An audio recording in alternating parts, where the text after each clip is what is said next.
Assalamu alaikum wa rahmatullahi wa barakatuhu. This is Mr. Abdullah Fredi. In this video, I'm going to talk about complex sentences. There are many students who have problems with complex sentences.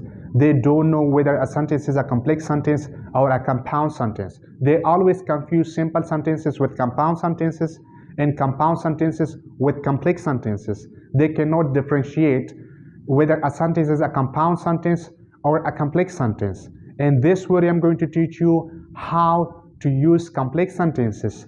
In previous videos, we talked about simple sentences and compound sentences. In this video, you will learn complex sentences. Keep in mind that complex sentences are really important for paragraph writing.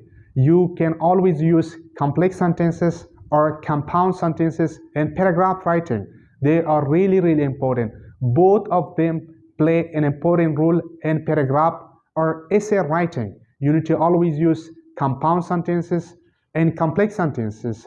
They can shape your paragraph very well. While writing a paragraph, you must pay special attention to compound sentences and complex sentences. They can help you achieve good marks in paragraph writing or essay writing. As you can see here, that what are complex sentences and how you can use complex sentences or make complex sentences. You can pay careful attention to these structures.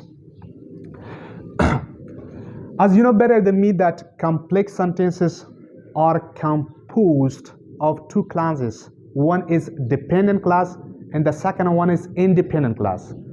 Dependent clause and independent clause. You will always have one independent clause, but you can have more than two or more than one dependent clause in a sentence, like this one.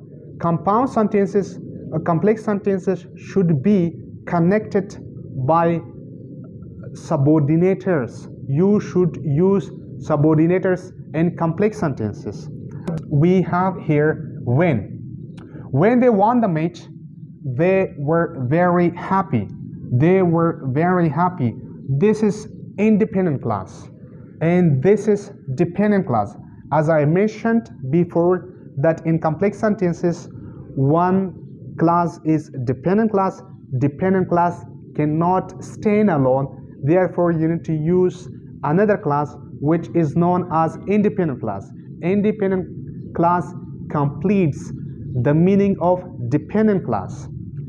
This is dependent clause and this is a connector, or you can say subordinator. This is called dependent clause. It needs the help of another clause, independent clause, and this is independent clause. This is dependent clause and the second one is independent clause. So you can always go for subordinators, like when is a subordinator. We use an adverb clause of time. The second example, I have learned many things. Well, this is independent clause. I have learned many things. This is a sentence. Since I came here, this is dependent clause. It cannot give meaning if it is used separately. Therefore, you need to use it with independent clause. Since I came here, so what? It cannot give a complete sense. Therefore, you need to use it with independent clause.